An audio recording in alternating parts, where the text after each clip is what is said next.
지금 우리는요, 조정민 목사님의 뜻밖의 축복, 두란노에서 발행된 뜻밖의 축복이라는 책을 한 챕터씩 보면서 함께 말씀을 듣고 있습니다. 온라인으로 보시는 분들은 이 부분에 뜻밖의 축복에 대한 책이 이렇게 표지가 이렇게 붙어 있을 것입니다. 필요하신 분들은 구입해서 보시고요, 더 깊이 있는 말씀 속으로 들어가시기를 바랍니다. 자녀를 키우다 보면 자녀의 요구를 들어줄 수 없을 때가 있습니다. 여러분, 그럼 어떻습니까? 부모로서 다 모든 것을 들어주고 싶은데 들어줄 수 없는 경우, 원하는 대로 다 들어주면 잘못될 줄 알고 있기 때문에 들어주지 않는 경우도 있습니다. 다 해주면 좋겠죠. 하지만 자녀들이 무슨 생각을 하고 있는지 뻔히 보여요. 그리고 이것이 어떻게 흘러갈지 뻔히 알기 때문에 일부러 고의적으로 돕지 않아주는 경우도 있습니다. 이럴 때 부모와 자녀 사이에 갈등이입니다. 엄마가 나 사랑하지 않는 것 같아. 아빠는 나 미워하는 거지. 나 주워온 자식이야? 뭐 이렇게 이야기도 하고, 다시는 연락 안 할 거예요. 손주 못 볼 줄 알아요. 이러면서 협박하고 하기도 하고, 여러 가지 갈등이 일어나기도 합니다. 여러분, 하나님과 우리와의 관계도 역시 마찬가지입니다. 우리가 원하는 것, 그리고 주님께서 원하시는 것 그것이 다를 때 주님과 우리 사이에는 긴장감이 흐릅니다. 하나님께서 정말 나를 사랑하시는지, 나의 기도가 왜 응답되지 않는지 긴장감이 깊게 흐르게 됩니다. 여러분, 부모는요, 자녀보다 인생을 넓게 보는 눈이 있습니다. 살아온 시간이 있습니다. 그렇기 때문에 부모가 자녀에게 무엇인가를 들어주지 않을 때도 있다라고 하는 것입니다.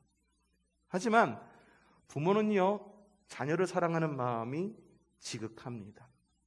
하물며 주님은 어떠실까요? 제가 한 설교들 중에 하나가 작은 믿음 크신 하나님이라고 하는 제목의 설교가 있었습니다. 이 설교는 괜히 나온 게 아니고 톰 라이트 목사님, 저기 영국에 있는 목사님인데 그 목사님의 책 제목이 작은 믿음 크신 하나님이라고 하는 책이 있어요. 그 책의 내용을 바탕으로 좀 곱씹어갖고 여러분에게 한 설교였었습니다. 우리의 믿음은 작아요. 안목은 작아요. 우리의 자녀들이 부모에게 무엇을 갖다가 해달라고 그랬을 때 부모로서 다 해주지 않는 이유를 모를 경우도 있습니다. 안목이 작고 인생의 경험이 좁기 때문에. 부모는 다 알고 있죠. 그렇기 때문에 작은 믿음 크신 하나님이라고 하는 것은 어쩌면 주님께서도 이와 같이 우리에게도 똑같이 반응하시지 않을까라고 하는 톰 라이트 목사님의 그런 고민이 아니었을까라는 생각을 해보게 되었습니다. 하물며 주님은 어떨까라는 질문을 앞에서 이야기를 했죠. 주님의 안목은요, 우리의 생각보다 크십니다. 그래서 우리는요, 믿음의 길을 가면서 뜻밖의 복을 누릴 때가 상당히 많습니다. 내가 예상하지 못한 복을 누릴 때가 많습니다. 내가 예상한 것, 계획한 것은 그냥 여기까지였어. 여기서 다 끝날 줄 알았어. 주님께서 복을 주실 때 요 한계를 넘어서 있는 것, 요걸 우리에게 채워줄 때가 있다라고 하는 겁니다. 여러분들 가운데도 좀 그런 복을 누리시기를 바랍니다. 그리고 누리는 분들이 계시다고 한다면 성도들과 좀 나누시고 주님께서 나와 함께 하시는 주님을 함께 간증하면서 주님과 함께 동행하는 믿음의 삶을 살아가시기를 바랍니다. 이렇게 뜻밖의 복을 누리는 많은 사람들, 전전 시간에는 아브라함이 누렸던 뜻밖의 복, 바로 떠남으로 인하여 받았던 복, 그리고 전 시간에는 이삭이 받았던 복, 바로 빼앗김으로 인하여 누렸던 복. 그럼 오늘은 야곱이 누린 복은 과연 무엇이었을까? 함께 깊이 고민하며 한번 말씀에 집중해 보기를 바랍니다. 여러분, 야곱은요, 쌍둥이 동생으로 태어났습니다. 태중에서부터 형과 엄청 다투었어요. 엄마는 알았을 것 같아. 태중에서 아이들이 막 싸우고 움직이면은 그 태동을 통해서 얘네들이 왜 그래? 그러면서 엄마는 알았을 것입니다. 태어날 때에도 이 야곱은 형 에서의 발목을 잡고 태어났습니다. 간신히 아주 짧은 그런 시간 텀을 두고 둘이 형과 아우가 바뀐 거예요. 운명을 그렇게 타고 난 것입니다. 장자가 아니었죠. 요셉은, 야곱은요. 그렇기 때문에 얼마나 마음 가운데에 억울한 마음이 있었을까. 왜? 당시 중동에서의 장자의 신분은요, 굉장히 특별했기 때문입니다. 집안의 모든 재산, 그리고 아버지께서 돌아가시기 전에 주는 모든 복이 바로 장자의 것이었기 때문입니다. 간발의 차이로 태어났어요. 얼마나 억울했을까라는 생각이 듭니다. 지난주에 대통령 선거가 있었습니다. 몇 포인트 차였나요? 0.8포인트. 세상에 그렇게 치열했던 대통령 선거는 없었을 거라는 생각이 들기도 해요.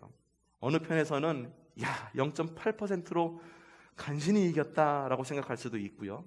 또 어떤 편에서는 0.8% 아깝게 졌다라고 생각할 수도 있을지도 모릅니다. 서로가 느끼는 감정은 매우 달라요. 야곱이 느꼈을 때 어땠을까? 간발의 차이로 형의 발목을 붙잡고 태어났으니 이거 너무 아깝다. 내가 조금만 더 노력했으면은 형보다 먼저 태어날 수도 있었을 텐데. 그래서 호시탐탐 이 야곱은요, 장자권을 노립니다. 형 에서가 피곤한 틈을 타갖고 팥죽 한 그릇에 장자권을 팔게 하도록 합니다. 그리고 또한 어머니 리브가와 결탁해가지고 아버지 이삭을 속여서 장자권을 가로채기까지 하죠. 이미 우리가 익숙히 알고 있는 야곱의 삶이었었습니다. 결국 이런 일들로 인하여 형 에서와 원수가 되고 집을 떠나야 됐습니다. 그런데 떠나서 도착한 곳이 어디였느냐? 삼촌 라반의 집. 근데 이 라반은 야곱보다 훨씬 더 교활한 인물이었었습니다.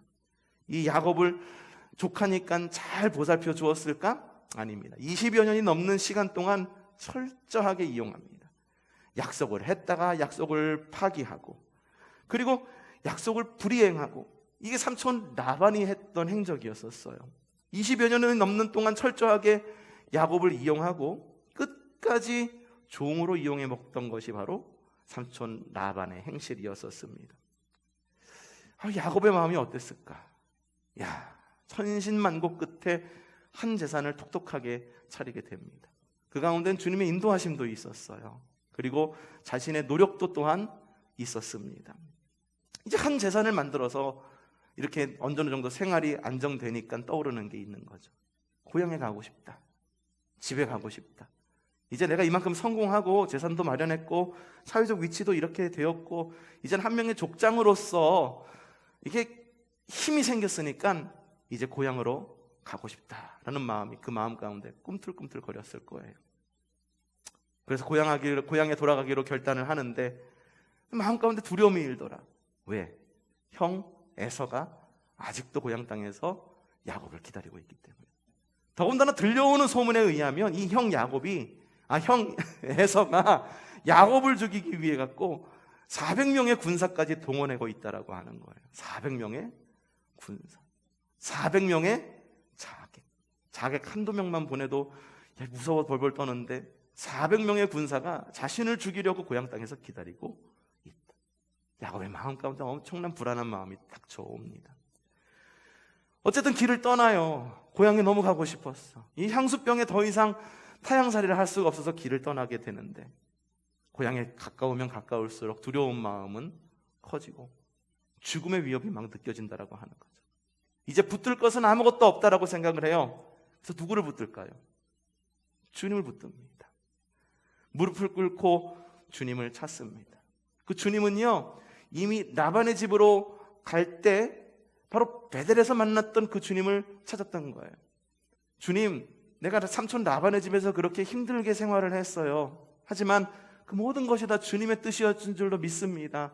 그 베델에서 만나주셨던 주님, 라반의 집 제가 가고 주님 예배 생활도 못했고요, 못했고요. 그래서 너무너무 죄송해요. 근데 이번에는 너무 힘드니까요, 좀 염치불구하고 다시 한번 주님께 구합니다. 좀 다시 좀 만나주세요. 베델에서 나를 만나주신 주님, 지금 나를 좀 만나주세요. 주님께서 만나주셨을까? 야, 너 말이야, 베델에서 모든 것을 나한테 다 내줄 것처럼 엎드려갖고 돌도 세우고 이름도 그걸 베델, 하나님의 집이라고 하는 그런 베델이라고 세웠는데 야, 너 가가지고 20년 동안 뭐 했어? 라반의 집에 갖고선 일하고 먹고 네 재산 불리느냐고 나 찾은 적이 있어? 알 수는 없지만 주님께서 직접 이렇게 말씀을 하셨는지는 알 수는 없지만 아마도 야곱의 마음 가운데는 그러한 좀 죄책감이나 그런 염치불구하는 그런 마음이 있지 않았을까? 하나님도 역시 야 그랬어 라고 말하면서 안 만나주셨을까? 아닙니다. 염치불구하고 하나님께 나왔을 때, 야곱이 나왔을 때 주님은 또 야곱을 만나 주십니다. 여러분, 염치가 없어서 주님 앞으로 나오지 못하는 경우가 있으세요? 여러분, 염치 생각하고 주님 앞에 나오는 건 아닙니다.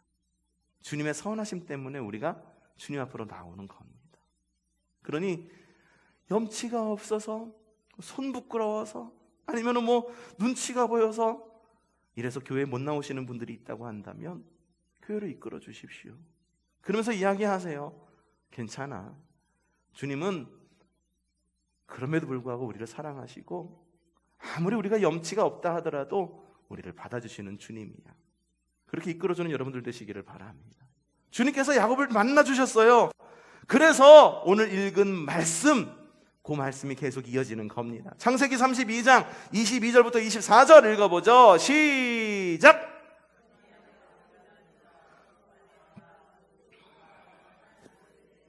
야복나루를 건넜다. 개울을 건너 보내고 뒤에 홀로 남았는데 어떤 이가 나타나 야곱을 붙잡고 동이 틀 때까지 씨름을 하였다. 이거 다 알고 있는 내용이죠. 더 이상 물러날 데가 없어요. 야복나루 여기만 건너면은 형 에서와 그리고 에서가 준비한 400명의 군사를 맞이해야 되는데 하나님께 붙드는 거예요. 나 죽게 생겼어요. 하나님 내게 좀 복을 주세요 라고 오늘 말씀에 안 나타나 있지만 뒤에는 그렇게 적혀 있어요. 복을 주세요 라고 그렇게 기도를 하는데 이 복을 주세요 라고 하는 이 기도의 원래 뜻은 뭐냐 하면은 살려주세요. 주님 좀 제발 좀 살려주세요. 주님 아니면 나 죽게 생겼어요. 내 목숨 좀 살려주세요 라고 기도를 합니다. 그래서 하나님께서 만나주시고 그리고 그 가운데에서 주님의 천사와 씨름을 하게 됩니다. 씨름을 하게 됐는데 어떤 결과가 이어지느냐? 그 뒷말씀입니다. 27절부터 31절까지 말씀 시작! 그가 야곱에게 물었다. 네 이름이 뭐냐? 야곱입니다. 그 사람이 말하였다. 내가 하나님과 겨루어 이겼고 사람과도 겨루어 이겼으니 이제 내 이름이 야곱이 아니라 이스라엘이다. 야곱이 말하였다. 당신의 이름이 무엇인지를 가르쳐 주십시오. 그러자 그는 어찌하여 나의 이름을 묻느냐 하면서 그 자리에서 야곱을 축복하여 주었다. 아마 이게 왜 내 이름을 묻느냐라고 물은 건 주님께서 야 내 이름 알아서 뭐해 이게 아니라 야곱에게 되묻고 있는 건지 아닌 건가라는 생각이 들기도 합니다. 왜냐하면 이미 야곱이 그 하나님을 만났잖아요. 어디서? 베델에서. 야 너 알고 있잖아. 내가 누군지 뻔히 알고 있는데 너 왜 내 이름을 묻니? 나는 너의 하나님이야 라고 그렇게 대답한 겁니다. 계속 한번 읽어보죠. 시작. 야곱은 내가 하나님의 얼굴을 직접 뵙고도 목숨이 이렇게 붙어있구나 하면서 그곳의 이름을 무엇이라 지었어요? 브니엘이라고 하는 뜻은 하나님의 얼굴이라고 하는 뜻을 가지고 있는 지명입니다.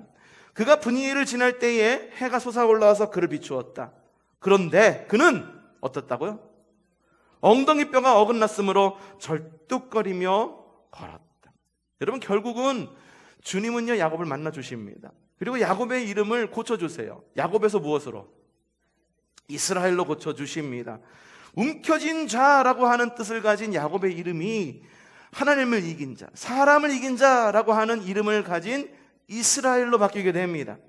그리고 그동안에 야곱이 알고 있었던 하나님은 하나님의 집에 계신 주님이셨어.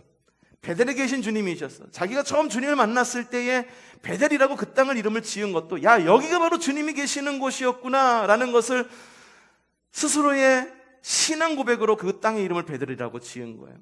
베델에서 만난 하나님, 하나님의 집의 어떤 그런 믿음, 하나님의 집이라고 하는 것이 내가 있는 곳 그 가운데 하나님이 계신 것이 아니라 내가 처음 만났던 그곳 가운데 하나님이 계셨다는 것을 증명하고 그리고 간증함으로 야 그곳이 베델이구나 라고 그렇게 믿음으로 고백했던 이 야곱이 이후에 뭐라고 자신이 두 번째로 하나님을 만난 장소를 지었다고요? 분이엘, 하나님의 얼굴. 여러분, 이게 중요합니다. 이게 중요해요.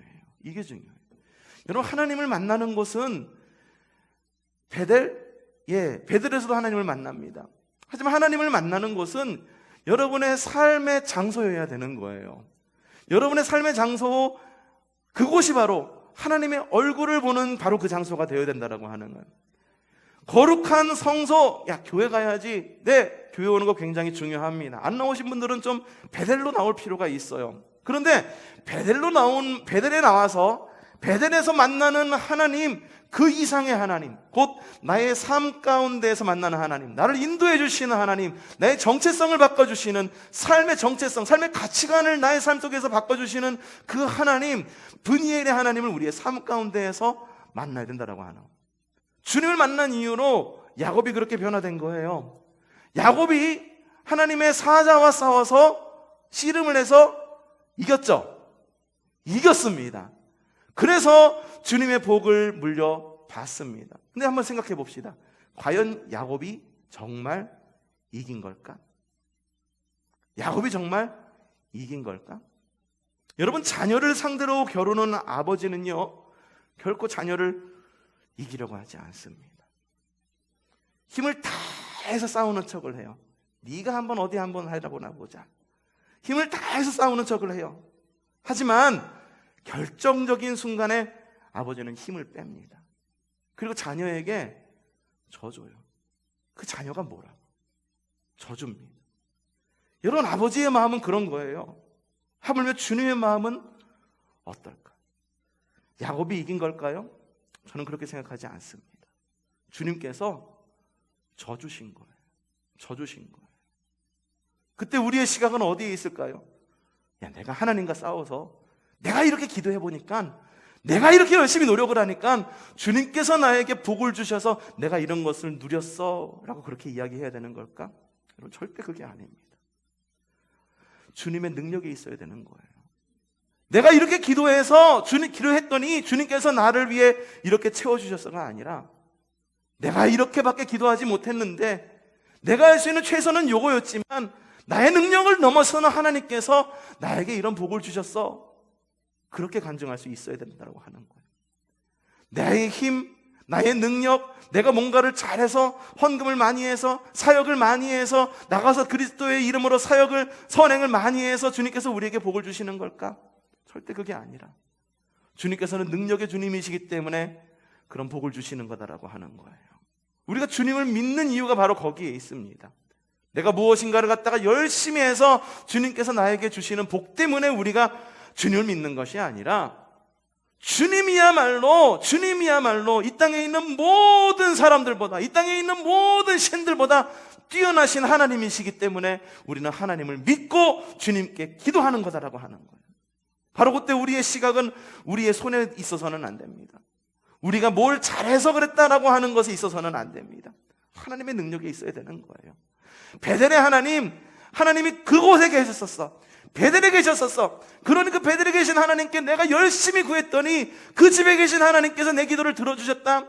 그게 아니라, 하나님, 내가 열심히 이만큼 노력을 했지만 내가 이 노력한 것이 무엇이라고 주님께서 주님의 얼굴을 나에게 보여주십니까? 그네에 감사합니다 라고 하는 브니엘의 신앙의 고백이 우리 가운데 있어야 된다라고 하는 거예요. 왜 이런 이야기를 하느냐? 주님께서 왜 야곱에게 져준 것이라고 이야기를 하느냐? 야곱이 처한 현실을 보면 알 수가 있습니다. 여러분, 야곱이 새 이름을 얻습니다. 어떤 이름? 이스라엘이라고 하는 이름을 얻습니다. 근데 새 이름과 함께 그 복의 결과로 육신의 장애를 입습니다.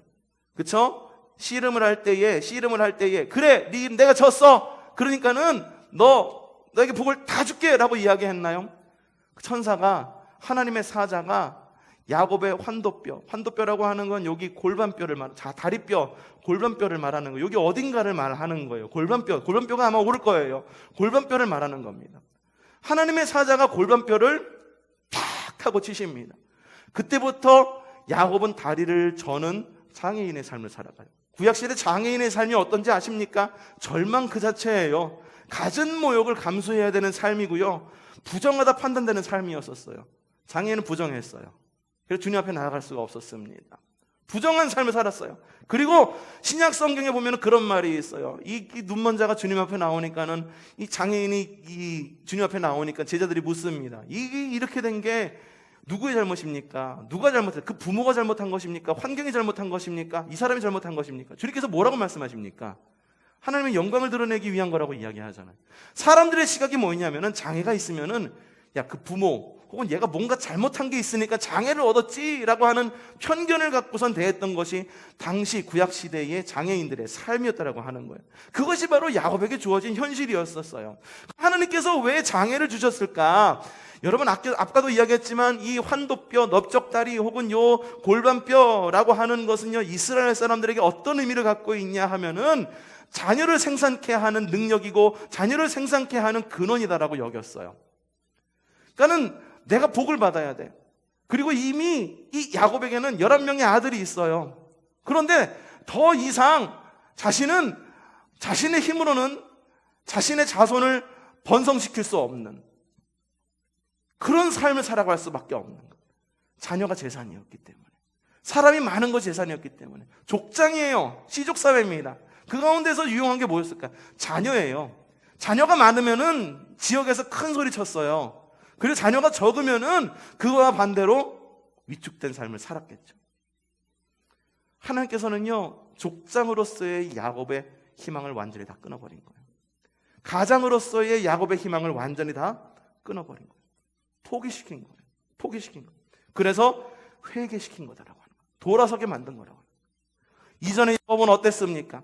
잔뜩 힘이 들어간 삶을 살았습니다.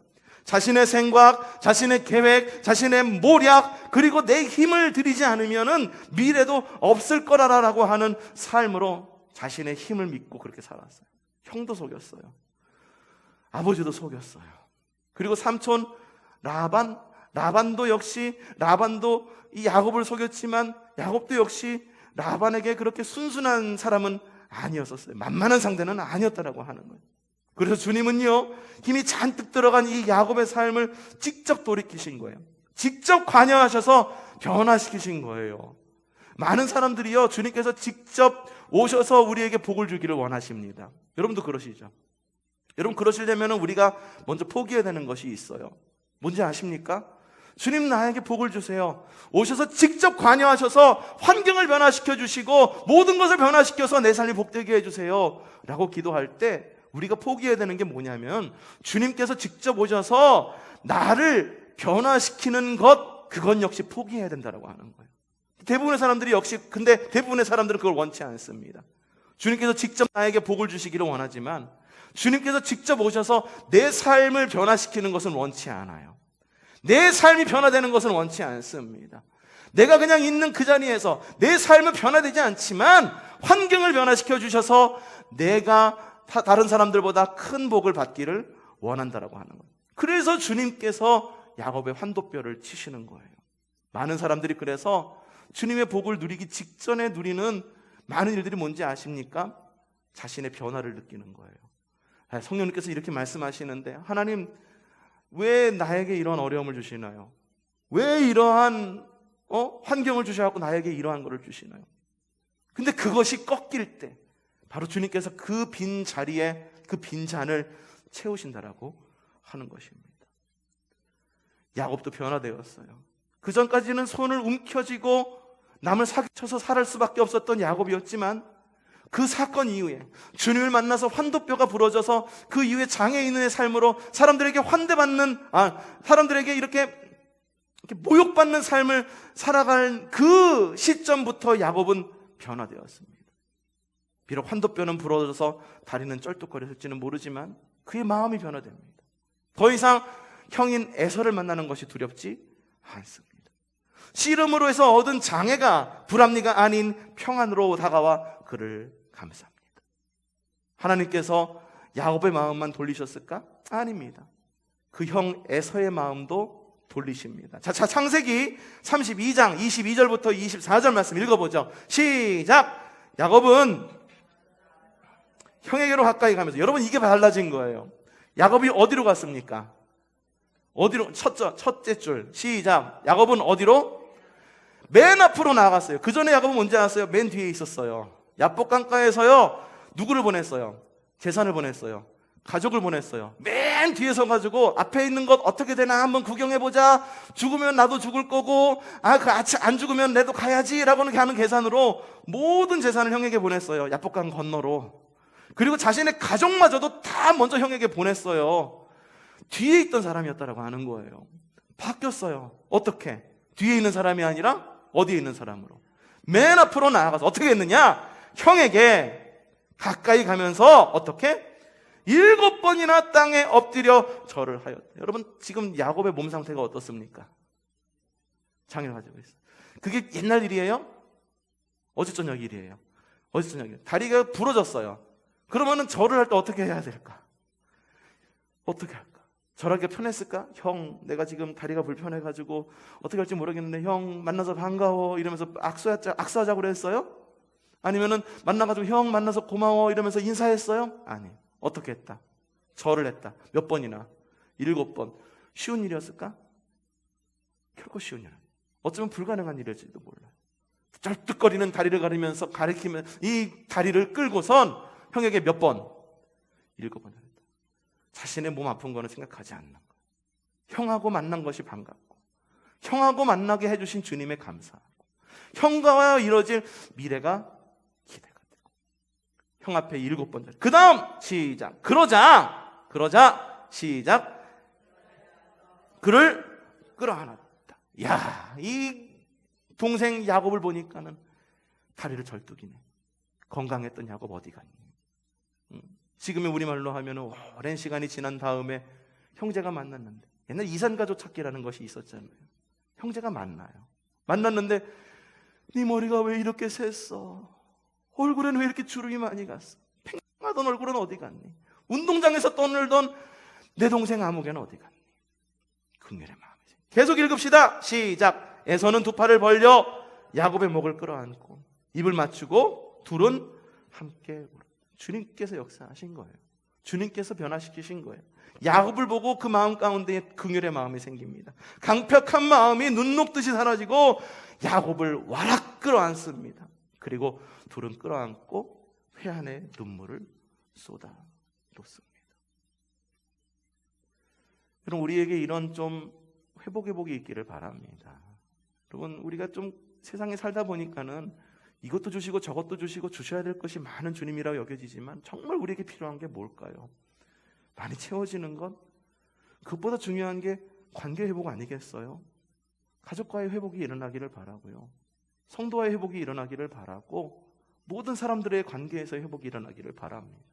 왈칵 끌어안고 눈물을 펑펑 울 줄 아는 그런 긍휼의 마음과 그리고 그러한 화해가 우리에게 좀 있기를 바랍니다. 이 야곱이 이제 나이가 들었습니다.